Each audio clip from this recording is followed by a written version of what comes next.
Hey everybody, Shane here, Shoebox Legends. Thanks for joining me for part 2 of my top 100 cards countdown. We are going through my personal favorite 100 cards that I have shown across my first 1,000 videos here on the YouTube platform. We left off last with number 76, the Cracker Jack Charles Wagner that you see in the background there. Today we're going to cover cards 75 through 51. We're going to start with a type of card that we're going to see a few of here on the countdown. If you've been by my channel with any frequency over the years, you know that I'm a huge fan of buyback cards.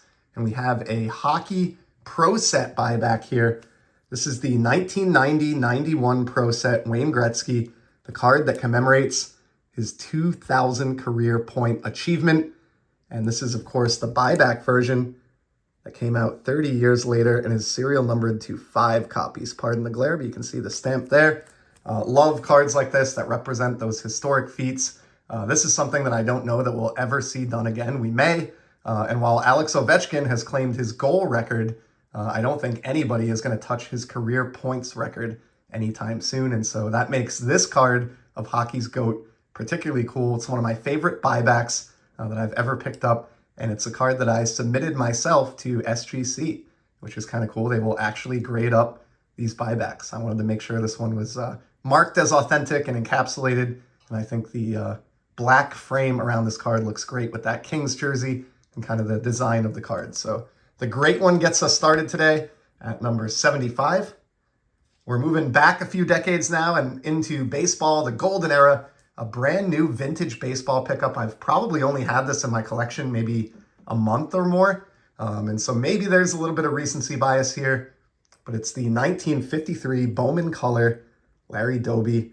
Mainly, this is an example of just frustration and extreme patience because so many copies of this card just don't meet my requirements for eye appeal. I waited probably 2 to 3 years with a saved eBay search before finally this one arose maybe a month or two ago. Was extremely happy to bring it home. It's one of my favorite Doby cards. It might be my overall favorite Larry Doby card. And of course, I don't need to get into in this video all of the reasons why he's important, but love the photo, love the simplistic design. Probably my favorite 1953 Bowman Color card in my collection as well. So Larry Doby in at number 74. And we'll put that one up in the background, actually. Give Larry a little extended airtime. Next up at number 73, and this is another one I might get some flack for moving it this far down the list. It's my Sandy Koufax rookie from 1955 Topps. And again, I hate to say, I'm just trying to justify where these cards landed on the list. I'm not bashing any of these cards. Again, any card that makes my top 100 is clearly very valued and prized within my collection. But for whatever reason, this one's just been sliding. It doesn't do as much for me as it did when I first got it. And it's nothing to do with the example that I picked out. Just for whatever reason, apologies to Koufax and Dodgers fans. I know he's arguably the greatest pitcher ever. Certainly had one of the best short runs ever. And I love this rookie card. I'm sort of collecting the 55 Topps set.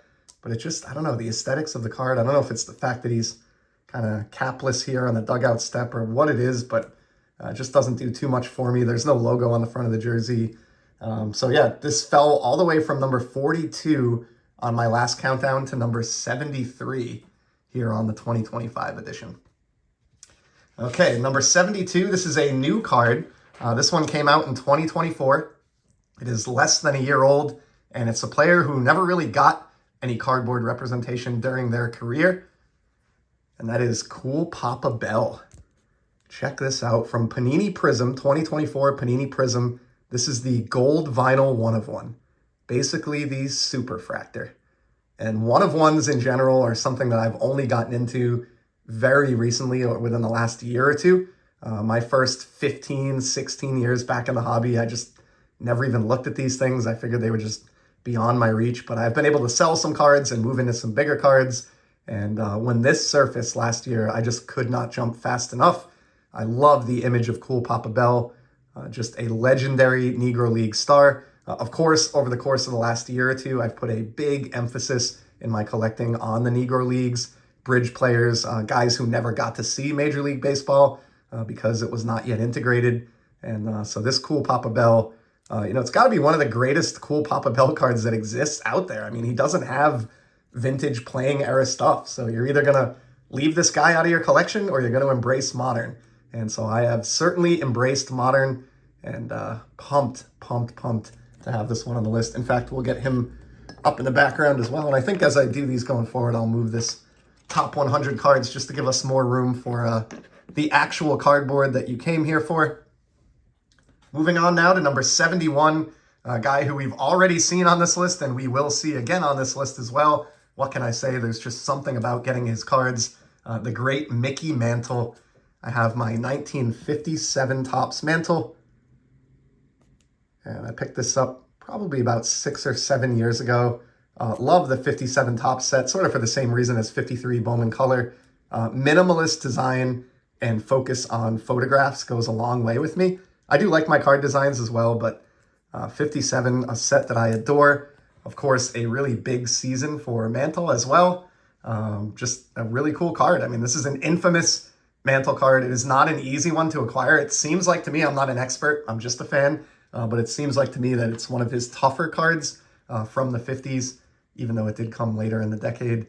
And, or at least for those late decade cards, it's one of his tougher cards. Obviously, you can get that a lot easier than you can a 52 Topps or something like that, but great Mickey Mantle card there. And it just, ever since I was a kid, I wanted a vintage Mickey Mantle. Like, I can remember being 8 years old, leafing through Tough Stuff magazines and just desiring to hold a Mantle card. And so when I got back into the hobby as an adult, I've been fortunate enough to be able to acquire some over the last 18 years. And so there's a few of those on the list. The 1957 comes in at number 71. We're going to switch over to hockey for number 70.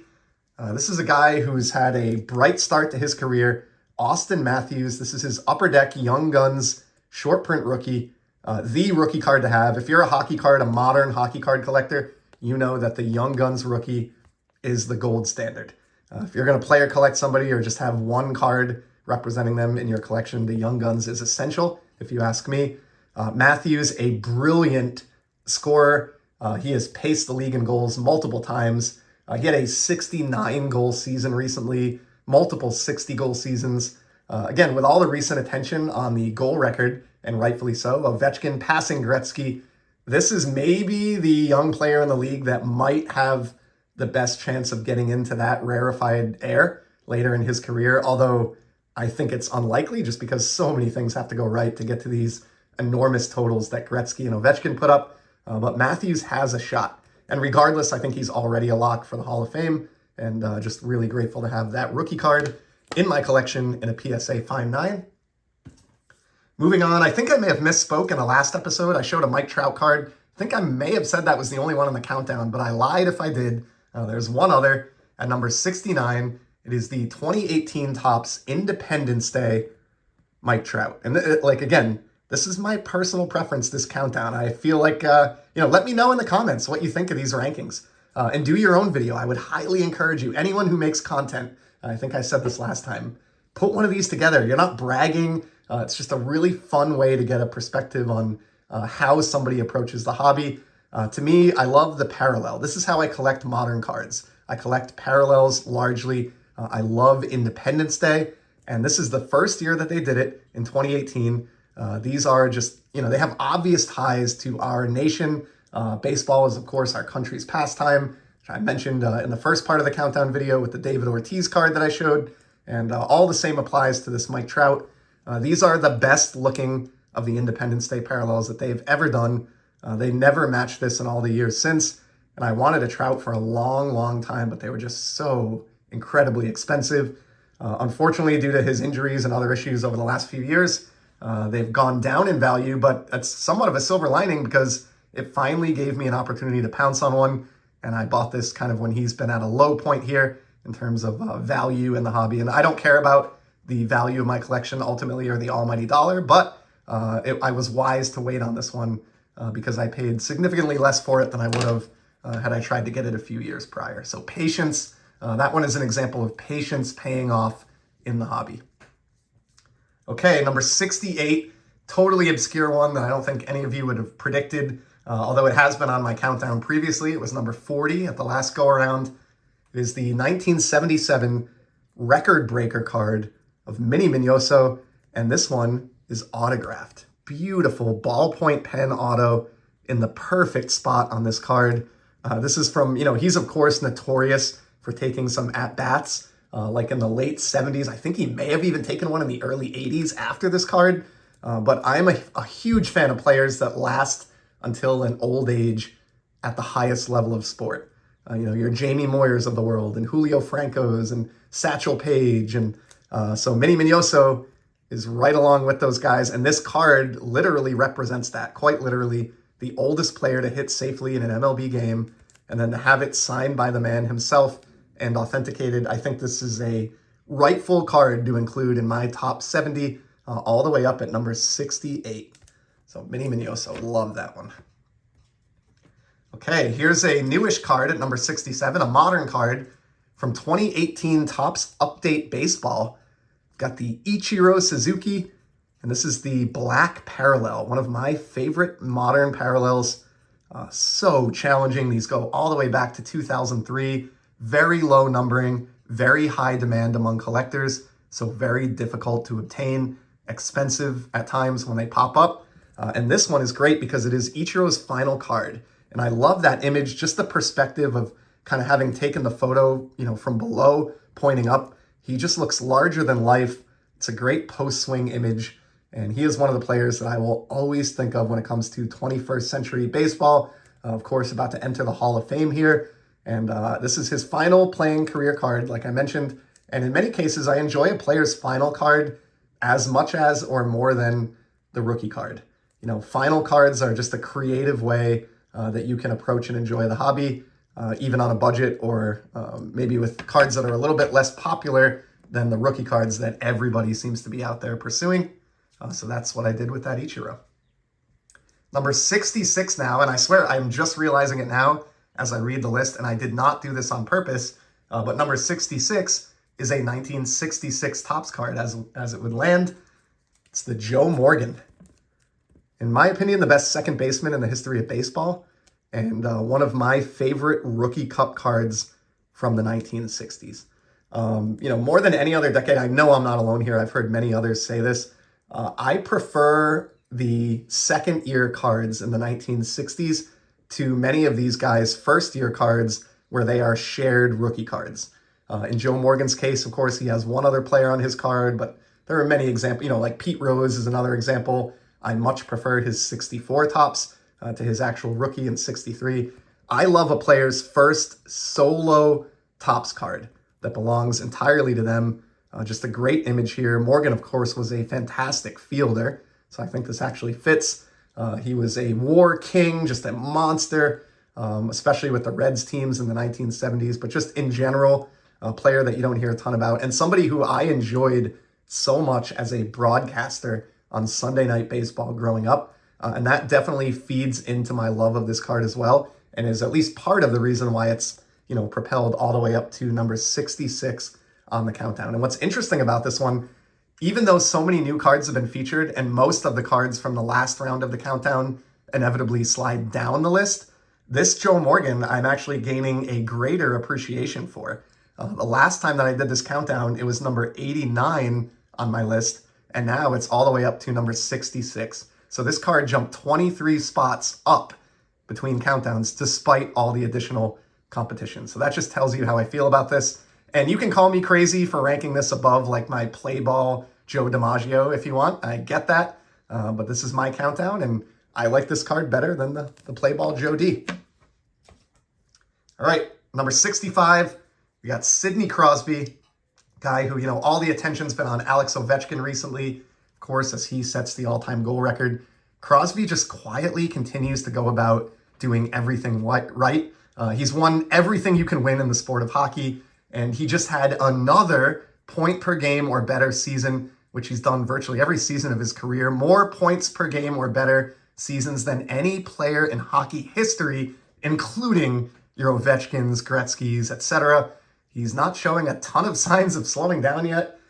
This is maybe my favorite Crosby card, certainly my favorite image on a Sidney Crosby card from the 2017 Upper Deck release.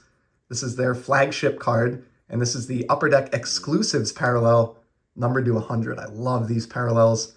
My favorite parallels in all of hockey, and I was pumped to get this one. This is actually my second copy of this card. It did make the countdown last time around, but that was my first version. And then within the last year or two, this one went up on eBay already graded in a PSA 9. So I picked up a second copy, and it's the graded version that finds itself in the countdown this time. But still, same card at the end of the day, and one that I'm just immensely happy to have even a single copy of for Get 2. So Sidney Crosby in at number 65.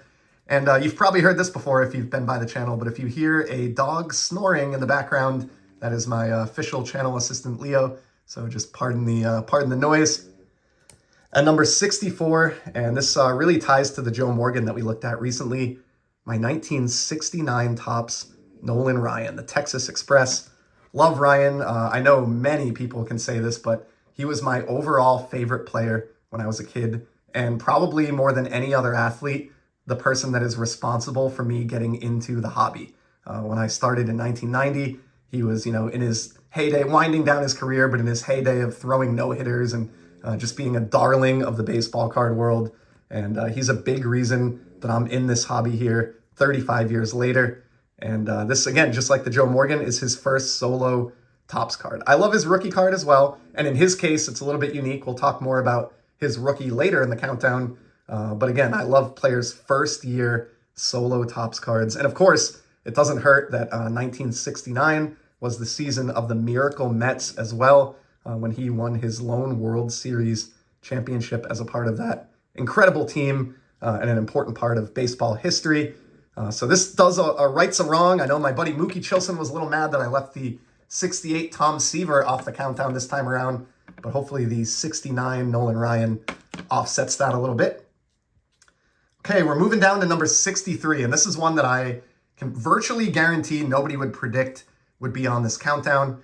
It's another example of card does not need to be expensive to make the list. It just needs to be interesting to me. And I've talked about this throughout the countdown, but one of my hobby passions in the last few years has been Negro Leagues and bridge players. And I've done a few videos on these, but just in the early 21st century, Topps gave us some Negro League players on-card autographs, pack issued in Allen and Ginter baseball. And this one here is maybe my favorite of the bunch, Stanley Doc Glenn. But this is really on the countdown, really to represent all of these cards. I could have chosen one of the other players, but I love that right before these guys passed away, these manufacturers had the foresight to get them cards issued before it was too late, and even to get them to sign some of them. To me, this is like memorable and priceless in a way that any other card on this countdown really can't replicate. Just the thought of somebody who dedicated their life to the game of baseball, was never really able to test themselves to the fullest extent, play in the majors, that had to have been disappointing, never received a baseball card. And to imagine him as literally like an 80-year-old man finally getting his own baseball card, I just love to think about what he must have thought when he received these and was asked by Topps to sign these and knew that these cards were going to go out to collectors. And he got to enjoy that and know that just a couple of years before he passed away. I'm fascinated by this individual. I found out he wrote a book, and so I actually purchased and read that over the last year as well. If you want to dig back through the archives or search, I did a whole episode on Stanley Doc Glenn and my love of this card. But I think even though most of you probably aren't familiar or haven't heard his name, I stand by the fact that this one 100% belongs at number 63 in this round of the countdown. Number 62, many of you will be shaking your heads as I say this, one of the absolute toughest cards to find centered, or nodding your heads in agreement, I should say, the 1979 Topps Ozzie Smith rookie card. And I've talked about this with at least one or two other cards so far in the countdown, but this is an example of frustration and patience. I think I mentioned it with the Larry Doby effect that's up in the background, but as someone who really cares about the centering and the visual appeal on my vintage cards, this one was tough to track down to the point of almost near frustration. And I enjoy the hobby and I like to keep it positive, and I do. I mean, this is baseball cards. I'm kind of being a little bit tongue-in-cheek here, but by the time I, tracked this down and found this, I was so happy to finally cross it off my list. I almost felt exhausted. And like, if I ever lost this card for some reason, I don't know that I would put in the 2 years of searching that I spent to find a copy that looks this good again. And again, that's a PSA 6, but this is better centered than I think 98% of the Ozzie Smith, maybe 99% of the Ozzie Smith rookie cards that you're going to find out there, regardless of grade.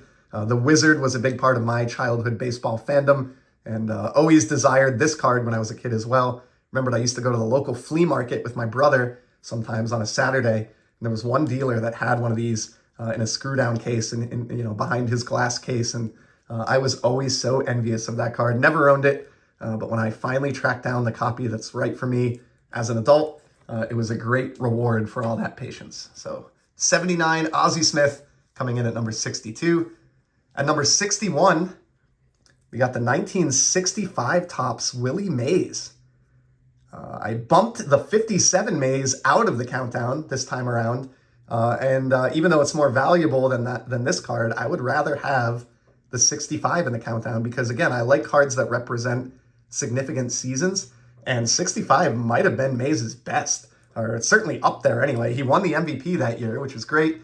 He was the Warlord that season, so that's a project I've had going on, collecting one card of MLB's War Leader for every year. So he paced the majors in War back in 1965. Of course, nobody knew what it was then, or could have told you that at the time, but just an example of how looking back on it now and applying the modern kind of filter to statistics to the vintage stats has only really made us realize that Willie Mays was maybe an even better player than was recognized at the time. And he certainly would have won many more MVPs had we had modern statistics and sabermetrics and things like that back in the 50s than he actually did. So Willie Mays in at number 61. Number 60, we have a beautiful card here, the 56 Topps Jackie. Just as with all of his cards, just incredibly aesthetically pleasing, incredibly historically important, somebody who will always remain relevant and whose relevance extends beyond just the hobby and the game. And he's really risen to a level of being a cultural icon, almost unlike anybody else in this list, and deservedly so. This is also his final career card, which I'm a big fan of final cards. We talked about that with the Ichiro earlier in this episode, but just a gorgeous 56 Topps Jackie. And also an example of hobby longevity improving my collection. Believe it or not, I sold a Xander Bogaerts autograph.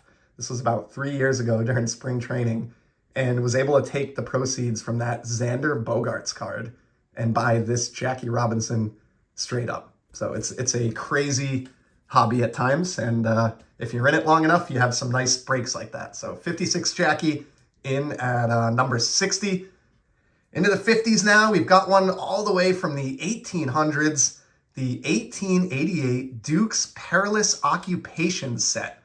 So this is like a tobacco release, and it's really, mostly it's non-sport. It covers, it's exactly what it sounds like. Perilous occupations or dangerous jobs. So there could be like a lion trainer or a firefighter, but in this case, there's a kind of a funny card here featuring a baseball umpire who has angered these baseball players and is running away in fear of his life. And it's labeled a bad decision by the umpire. You can see it on the flip here, 1888 Duke's Cigarettes. This is another card that I bought. I took a risk on this. I had wanted one of these for a long time, and I had my eye on them. Could never really find a graded or authenticated one. Ultimately, I took a risk, and I bought this copy ungraded, which I have never bought an 1800s ungraded card, sight unseen, over the internet. It was like $30, if you can believe that. And this was only a couple of years ago. There is like a pencil mark on the back, which I think is why it was cheap and got the low grade when I sent it in. But yeah, submitted it to SGC, came back authenticated in a beautiful 2.5, has the proper, gasket here for the mini to hold it in place. And I just think, I've said this before, but if you told me as a kid collector back in 1990 that I would one day own a baseball themed card from 1888, I would have just fallen off my chair. That's just incredible. Every time I look at this, it brings a smile to my face, and just had to include this just for the incredible variety that it represents within my collection. And then talk about jumping around here. We're going from 1800s baseball to 2020s modern hockey shine. Okay, so at number 58, we've got the 2021 Metal Universe Precious Metal Gems Sebastian Aho card. And this is on the list because I was and am a diehard Hartford Whalers fan. I was a member of the Junior Whalers growing up as a kid. We went to Whalers games, every year, at least one or two. Went to ice hockey camps affiliated with the Whalers and met many of the Whalers and collected their cards, watched their games on TV. And sadly, when the franchise moved away to Carolina in the mid to late 90s, that was just a crushing moment. But once or twice a year, Carolina dons the old Hartford Whalers uniform.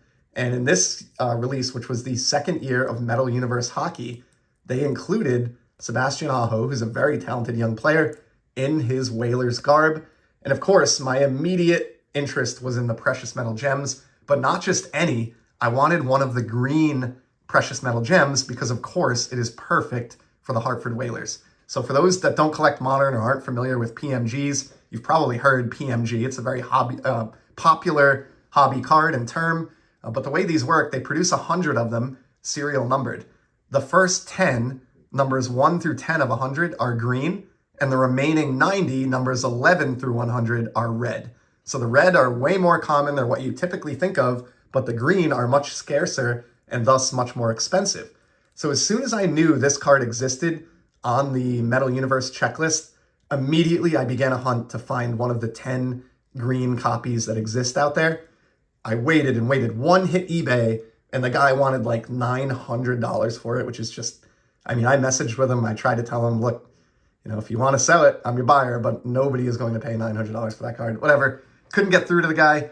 Again, patience paid off. About 9 months later, a second one surfaced, of all places, on COMC and graded up in a CGC slab, or CSG at the time slab. So made my move, acquired it for maybe 20% of what the eBay guy was asking.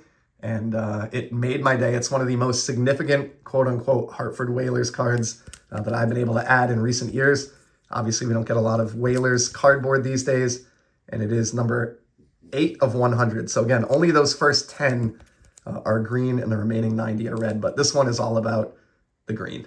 So great Whalers card there. Number 57, and again, wow, this is the second time in this countdown. I swear I did not do this on purpose. Number 57 is a 1957 Topps card. We've got the Mickey Mantle up here in the background, which is nice, but the card that I always think of first when I think of 1957 Topps is the Hank Aaron. Of course, the infamous reverse negative image. He was not a left-handed batter, as we all know, but just an incredible card. One of Hank's most important cards. I should have looked this up. I freestyle all these videos. I don't do any editing, so if I misspeak, pardon me, but I believe this was his only MVP season, if I'm not mistaken. So for me, that adds a lot of significance to this card.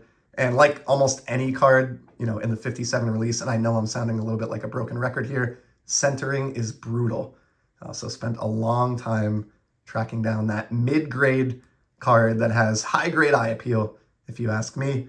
And that is just an essential Hank Aaron card. I would almost rather own this card than the rookie if I could only own one Hank Aaron. Almost. So 57 Aaron in at number 57. At number 56, we've got our second Ichiro of the episode, and it's his rookie card from 2001 Topps. This is not an expensive card. You can certainly get this for under $100. I think it's a really important card. We are never going to see a player do again what he did when he came into the league. Like the number of 200 hit seasons that this guy put up just over and over and over, and especially now with the amount of rest that players get and coddling, and almost nobody plays even 150 games anymore. Forget 200 hits, and forget getting 200 hits just season after season after season. It's just incredible. I can only imagine, as many of you have stated before, what his totals would have looked like if he had just started over here right out of the gate, not spent all those years in Japan. But who cares? He was amazing over there and he was amazing over here. And the fact that he still achieved 3,000 hits, even though he didn't start until so late in his career over here in Major League Baseball, is just a testament to this guy's incredible ability. Just one of my favorite most interesting players during my lifetime as a baseball fan. I've always been a fan of the Japanese game. I think it's because coming up in the 90s, there was like Nomo Mania and all that, and I just really got intrigued by Japanese baseball. And so Ichiro's rookie 100% deserves to be on my list at this point. And I've got him, maybe surprisingly to some of you, all the way up at number 56. All right, we're almost done. Just 5 more cards here. Thanks for sticking with me. At number 55, the 1993 Topps Finest Joe Carter Refractor. And the lighting could be a little bit better in here. There we go. I don't need to go into too much depth on these. I think most of you know, but just absolutely stunning cards. These are important because they are the first refractors in the history of our hobby. These kicked off the modern shine that we still see today in products like Topps Chrome and so many others. These were the first, and so they are important for their hobby innovation. In the first segment of this video, I had the 2001 Topps Barry Bonds Gold included for a similar reason, and here we've got the 93 Finest Carter. And like that Bonds, the reason this is so high on the list, it is a perfect pairing between development in the hobby, the first refractor, and a significant feat in the game itself. Because of course, 1993 was Joe Carter's infamous World Series winning walk-off home run. So I love that this card is a collision between an important event in baseball history and an important development in hobby history. So Joe Carter, Finest Refractor, all the way up at number 55. That's right, I put a non-Hall of Famer at number 55 in my countdown. Imagine that. Number 54, we've got a T206 card. So we're going all the way back over 100 years now. Rube Waddell. This is maybe my favorite T206 card of the small handful that I have. I became fascinated, as I know a lot of you did. I've heard this as well in the past from others, based on his appearance in Ken Burns' baseball documentary. Just a really interesting, bizarre personality that was also super talented. Like, he was one of the best pitchers of his era. He could go up against any of the names that are way more familiar, like Christy Mathewson and Cy Young and players of that ilk. But he clearly had some mental struggles that kind of contributed to him not always being as consistent as those guys. I mean, he was notorious for wandering off and chasing fire trucks down the street and showing up late for game. I mean, he was just a mess, I'm sure, to deal with as a manager or a teammate. But I love those like weird, quirky, outlier personalities. I think they're a big part of what makes baseball history interesting. And so this Rube Waddell, which is a new entrant on the countdown, is all the way up at number 54. Number 53, we've got another PMG here, Precious Metal Gems. We saw the green Aho. This is the more traditional red, and it's Connor McDavid. This is his first like proper, true, Metal Universe set that came out in 2020, and it's his PMG. To me, this is a monster card. Hockey collectors may not agree or really understand its significance, but he's been the best player in the game for probably almost the last 10 years, overall player. He's just incredibly talented. He has not really shown any signs of slowing down. I think he is somebody who could potentially get to like that 2,000 point plateau like Wayne Gretzky, who we talked about at the outset of the video.